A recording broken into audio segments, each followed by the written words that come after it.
How do you feel about 6ix9ine calling Snoop Dogg a snitch? He did snitch.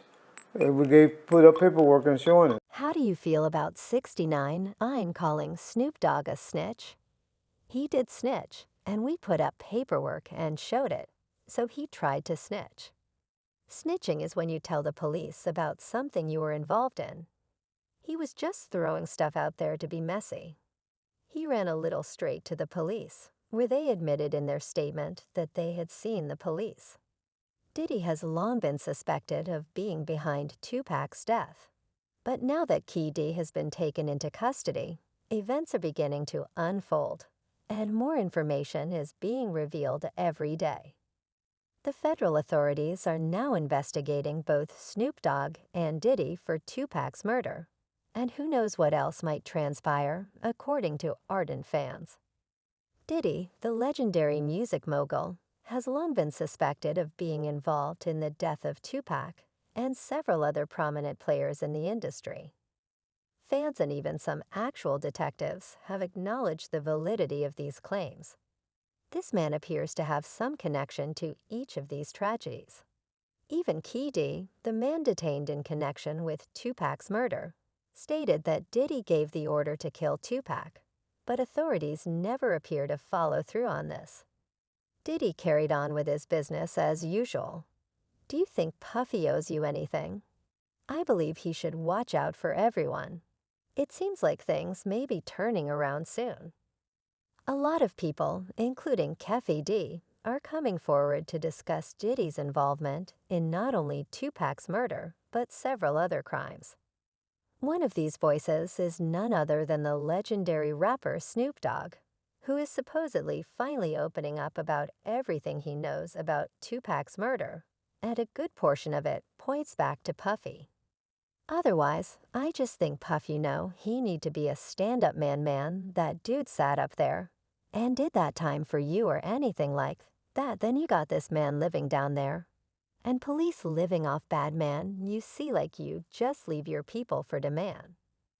What's more, it's not just talk the iconic rapper might be facing arrest soon and is expected to testify against D in court. The mystery surrounded Tupac's murder has always been one of the biggest enigmas in the world of Rap the Rapper that was killed in the late 90s. And for over 2 decades, now the identity of the culprit remained shrouded in darkness. During all those years, various theories and suspects emerged, but the case never seemed to come to a resolution. However, things finally took a turn last week. After more than 2 decades of investigation, the case was announced as concluded. As soon as this news broke, fans believed that Tupac's family would finally get the justice they longed for. Everyone had one person's name on their mind, as we all thought we knew who the real murderer was, and we wanted to see them face the consequences of their actions. Fans waited patiently for the arrest of this person. But when the announcement came, many were pretty shocked the authorities had arrested Dwayne Keffy D. Davis, a gang member for Tupac's murder. Now, it's not that Key wasn't involved in the murder, but he wasn't the mastermind behind this whole operation. While he might have been the one who pulled the trigger, he likely had someone paying him to take out Tupac. And if you've been following along lately, you've probably guessed who that someone was. That person was none other than P. Diddy. Seems that Diddy had the motives and the history that made him likely suspect. And this wasn't the first time he'd been connected to a crime like this. Even back in the late 90s, when Key was arrested and investigated in this same case, he was dropping Diddy's name back then. You said the Puffy call. And said, was that us? And you didn't say nothing. I didn't say nothing. People seem to agree with Kay on this one. Even though his stories have huge holes in them, folks still think the Puffy part is correct. One person wrote Key could be lying about a lot of but he's right about Puff. Every time something happens around him, he somehow manages to escape without a scratch. And the people around him fall. One question still remains though. And that's why would Kif ID go around and talk about these things, as if nothing could go wrong for him? Well, KD had a strong desire to be a street legend and sought recognition for his involvement in the Tupac case. He was determined to claim credit for Tupac's fate, which is why he wrote a book, gave interviews, and took various actions, however, when the investigator dropped a bomb and informed Katie that he was also working on a book of his own and a film that was all part of a strategy to deceive Key. The end goal was to trick Kefi into reiterating his statements, this time without the protection of an agreement that his words wouldn't be used against him. The authorities executed this elaborate plan, and it took 27 years to unfold. This was not a game of checkers, y'all, it was a game of chess. They set Kefi up from the very get-go, luring him into going against his own word. When Key realized that the FBI agents looking into the Tupac case were going to use the information to write books and movies, he felt envious and worried the case would be dropped or dismissed altogether. When Kefi was questioned by Vlad about the FBI agent Greg Kading, who had interviewed him and subsequently published a book about it, Keyti felt that if they were doing it, what would stop him from doing the same thing and making money off of it?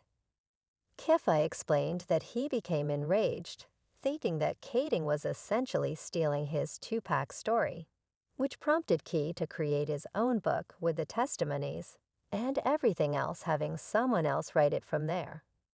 All they needed to do was obtain access to appear on shows like Flat Art of Dialogue and that cable TV show in 1998, where he discussed it frequently. The goal was to preserve the story and spark additional interest. It should be noted that Suge Knight paid Orlando $60,000 to get him to testify that he was not assaulting him inside the MGM casino, but was instead attempting to help him. The payment was intended to spare Suge from facing a probation violation, but Suge still ended up behind bars because it was his own fault.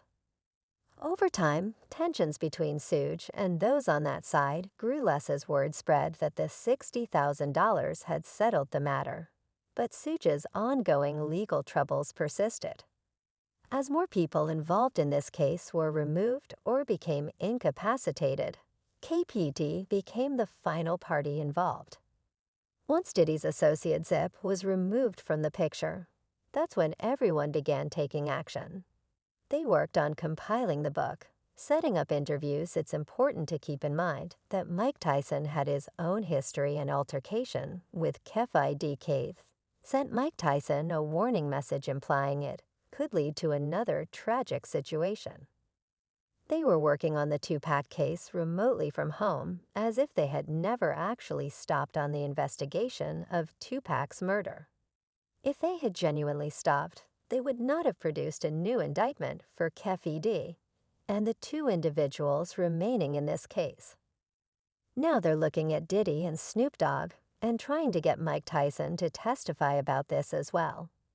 Act as though you don't know me and that you wish to die behind no __. Many people are entangled in this intricate web, and they are currently investigating those in New York, including Diddy and his associates. They are investigating Diddy's friend, the person who wrote the check, Aaliyah's manager, and the people who founded the record label in an attempt to conceal the money and take various actions. It's one of the most complicated and strange circumstances that man has ever encountered. In addition to their attempts to arrange and set up Tupac, they also attempted to hide evidence by shooting him and repainting the rental car white. Katie claimed that he was under investigation because they were trying to find someone who could finance the operation, purchase the rental car, and obtain the weapon that was used. Key put himself in the spotlight by mentioning it in statements, writing it in a book, and discussing it in interviews. He actually thought he could get away with it, but in reality, he was given more ammunition to pursue him later on. However, Kefi also mentioned that Diddy was the one who paid a significant amount, roughly 1 million bones, to have Pac taken out. He claims there are no receipts for this. Diddy was supposed to transfer the money to a middleman who would then give it to Kaye. However, it appears that the middleman used the money to open a club and left Kaye high and dry. This is all documented and what Key initially claimed, but the